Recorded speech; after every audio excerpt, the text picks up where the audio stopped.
Bom, como eu falei, eu ia gravar mais um vídeo para a gente pensar um pouquinho agora só em relação à questão da síndrome da adolescência normal ou síndrome normal da adolescência, não importa a ordem, né? A gente está falando aí a respeito de uma mesma denominação teórica, cunhada, falada, criada pelos autores Maurício Knobel e Arminda Berasturi, e o livro que eu mencionei é esse aqui, Adolescência Normal, certo? E nesse momento aí, então, eu falei um pouquinho a respeito aí da menarca e da semenarca ou espermarca, né? Que para a menina vai acontecer em média entre 10 e 14 anos e para o menino ali, né, por volta de 11, 12 anos, eventualmente 13 anos, porque faz parte do processo aí de nova identidade, né? Então, de entender esses mecanismos do corpo e entender que o corpo está passando por um processo de mudanças e que ele se habitua a essas novas mudanças, né? Ou não há muito o que fazer, né? Então, falei aí da semenarca, espermarca, né? Entre 12 e 13 anos, que é o comum, e falei da menarca também, explicando aí bastante o processo, né? Aqui no Brasil aí a média é entre 10 e 16 anos, tá? É, então o aparecimento da menstruação para a menina e do sêmen, né? Da primeira ejaculação para os meninos. Agora, esse processo envolve então aquele luto que eu estava falando, né? No outro vídeo. Então, ele deve aceitar e fazer o luto pelo corpo, do corpo de criança, né? Porque os caracteres sexuais secundários passam a aparecer. Então, o aparecimento da menstruação, do sêmen, não dá para voltar atrás disso. Algumas meninas, elas encaram muito bem a primeira menstruação, para outras é um processo traumático, sim. Eu já atendi meninas que não queriam mais menstruar a partir da primeira menstruação. Foi um evento ruim, traumático, bastante significativo de mudança. Então, que significou a perda de liberdade para algumas, a perda da possibilidade de brincar depois disso. É claro que isso não vai acontecer, né? Mas na cabeça daquela adolescente, é isso que ela tem a impressão. Então, é esse o luto que se faz. E fica muito claro, né, para Arminda Berasturi e para o Maurício Knobel, que, primeiro, estabelecer o processo de normalidade nesse processo é muito difícil, né? Não dá para estabelecer qual o critério que é normal e a partir daqui é anormal.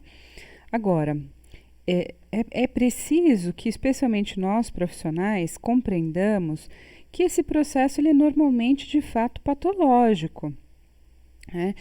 Vai depender da cultura, vai depender da família, do meio em que aquele adolescente vive. Diversas questões vão interferir nesse processo? Claro, com certeza. Além disso, o desenvolvimento mesmo dos traços de personalidade. Então, para alguns adolescentes vai ser mais fácil por conta dos traços que eles já possuem, para outros vai ser mais difícil. Então, a gente tem diferenças individuais também, mas ainda assim, todo esse processo é chamado de síndrome normal da adolescência.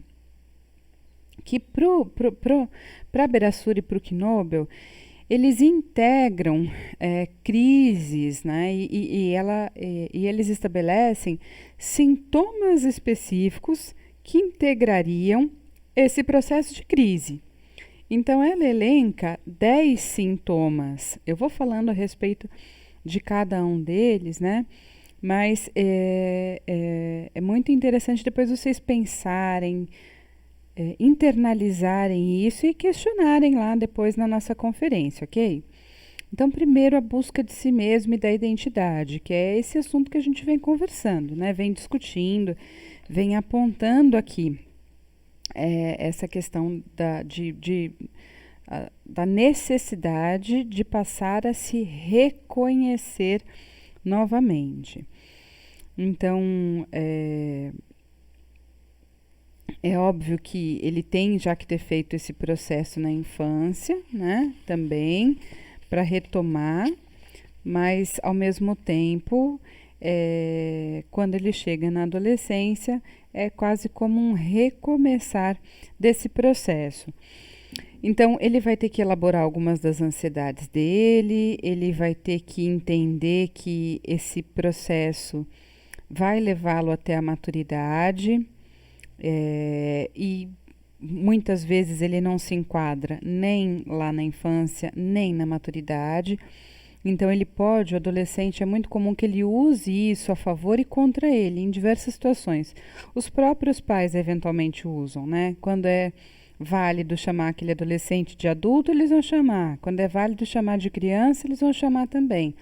Então, não à toa que o próprio adolescente também fica perdido entre o que ele é exatamente nesse processo.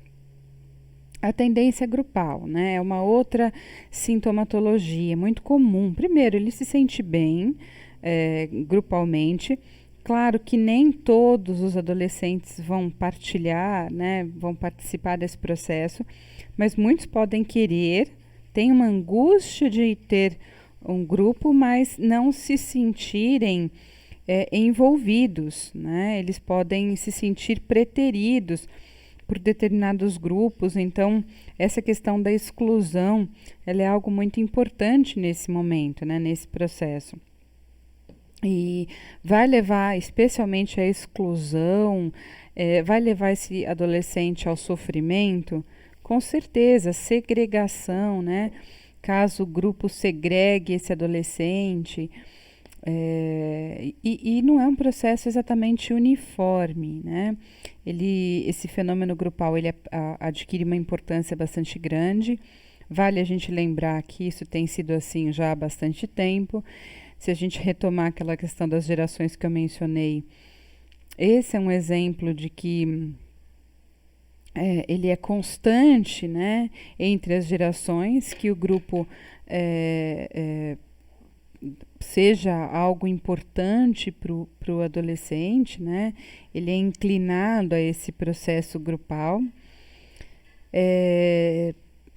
E quando é excluído dele, ou né, ele quer se integrar, mas também não consegue por dificuldades pessoais, nesse caso pode também haver sofrimento. Além disso, o grupo é importante para ele do ponto de vista de independência das figuras materna e paterna.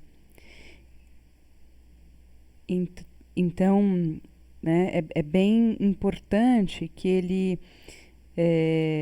a partir de então, passe a entender o que é ele no grupo, né? O que é ele no contexto da família, esse adolescente, o que é ele sozinho, qual a influência que esse grupo tem, qual a importância desse grupo na determinação da independência dele, na independência dos pais.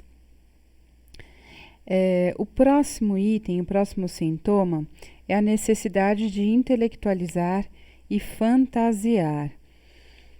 Então, primeiro, porque faz parte do processo de desenvolvimento cognitivo, ele vai ter uma facilidade maior para isso, por isso, e vai fantasiar, de modo até dramático, né? E isso é uma coisa que costuma assustar, inclusive, né? Os pais, as pessoas, professores, eventualmente, que passam por esse processo. É uma forma típica do pensamento adolescente, né?